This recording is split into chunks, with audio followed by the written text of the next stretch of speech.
वैज्ञानिकों ने भारत के किस देश के सिस्तान सैंड बोआ नामक सर प्रजाति की पहली उपस्थिति दर्ज की है? Answer Iran. वैज्ञानिकों ने भारत में सिस्तान सैंड बोआ एरिक्स सिस्तानेंसिस नामक सर प्रजाति की पहली उपस्थिति दर्ज की है।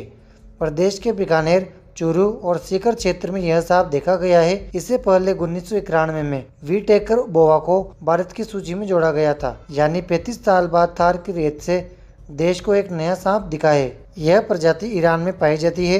भारत में बोआ प्रजाति के इस छोटे सांप की मौजूदगी ने बीकानेर की जोड़बीड़ कंजर्वेशन रिजर्व के गिद्धों के साथ रेप्टाइल्स के लिए प्राकृतिक अनुकूलता को प्रमाणित किया है। Wildlife photographer doctor Jeetu Solanki ने पिछले साल जुलाई में रात के समय जोड़बीड़ में इस अनजान सांप की फोटो ली थी। किस राज्य के कृषि विभाग और वाधवानी एआई के बीच हाल ही में एक समझौता ज्ञापन हुआ है? आंसर राजस्थान। राजस्थान कृषि विभाग और वाधवानी एआई के बीच हाल ही में एक समझौता ज्ञापन हुआ है। यह एक गैर वित्तीय समझौता है जिसका उद्देश्य राज्य के लगभग 95 लाख किसानों को कृत्रिम बुद्धिमत्ता तकनीक की मदद से स्मार्ट खेती के समाधान प्रदान करना है।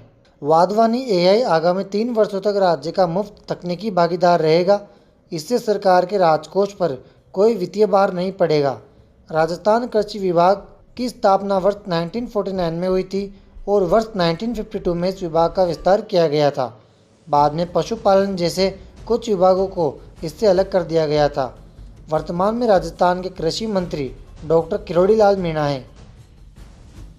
हाल ही में किस विभूति को आईसीएआई की जयपुर शाखा के अध्यक्ष पद पर नियुक्त किया गया है? आंसर सीए विकास यादव। सीए विकास यादव आईसीएआई की जयपुर शाखा के अध्यक्ष है। आईसीएआई का पूरा नाम institute of charter accountants of India है। यह भारत में चार्टर अकाउंटेंसी के पेशे को नियंत्रित करने वाला सर्वोच्च और एकमात्र वैधानिक निकाय है। इसकी स्थापना 1 जुलाई 1949 को संसद द्वारा पारित चार्टर अकाउंटेंट अधिनियम 1949 के तहत की गई थी। यह कॉरपोरेट मामले के मंत्रालय के प्रशासनिक नियंत्रण के तहत कार्य करता है। आईसीएआई की जयपुर शाखा सेंट्रल इंडिया रीजनल काउंसिल की सबसे बड़ी शाखाओं में से एक है। यह जयपुर और आसपास के क्षेत्रों में सीए की छात्रों को और सदस्यों के लिए परीक्षा, प्रशिक्षण, सेमिनार और कॉन्फ्रेंस का संचालन करती है। राजस्थान के किस जिले का अपना घर आश्रम 3295 निराश्रित महिलाओं को एक साथ आश्रय, भोजन और चिकित्सा देने के लिए दुनिया का सबसे बड़ा महिला आश्रय बन गया है?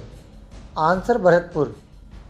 भरतपुर का अपना घर आश्रम 3295 निराश्रित महिलाओं को एक साथ आश्रय, भोजन और चिकित्सा देने वाला दुनिया का सबसे बड़ा महिला आश्रय गृह बन गया है, जो आधिकारिक तौर पर गिनीज वर्ल्ड रिकॉर्ड्स में दर्ज हो चुका है। मई 2026 में आश्रम ने अमेरिका के मियामी स्थित लोटस फीमेल शेल्टर होम को पीछे छोड़कर यह ऐतिहासिक उपलब्धि हासिल की है। 9 लाख वर्ग फुट क्षेत्र में फैले इस परिसर में आवास के साथ साथ इन हाउस मेडिकल सुविधाएं, स्वच्छ भोजन और विशेष केयर टेकर सिस्टम मौजूद है। भरतपुर, जिसे राजस्थान का पूर्वी सिंह द्वार भी कहा जाता है, का इतिहास जाट राजवंश के शौर्य, अजय किलों और मुगल व अंग्रेजों के खिलाफ ऐतिहासिक प्रतिरोध से जुड़ा हुआ है। महाराजा सूरजमल ने 1733 ईस्वी में भरतपुर शहर और लोहागढ़ किले की नींव रखी थी। लोहागढ़ किले की दीवारों के बाहर मिट्टी का एक विशाल सुरक्षात्मक पहरा है। ब्रिटिश जनरल लॉर्ड लेक ने 1805 में इस पर 5 बार आक्रमण किया, लेकिन वह इसे कभी नहीं जीत पाया। राजस्थान के किस शहर को झीलों की नगरी कहा जाता है, जहां पिचोला झील, फतेह सागर झील आदि स्थित है? आंसर उदयपुर। दोस्तों, डेली क्लासेस के अपडेट के लिए आप टेलीग्राम ज्वाइन कर लीजिए और साथ ही इंस्टाग्राम को भी फॉलो कर लीजिए। वीडियो अच्छी लगी हो तो इसे लाइक करके चैनल को सब्सक्राइब भी कर लीजिए। कल फिर मिलते हैं। Thank you.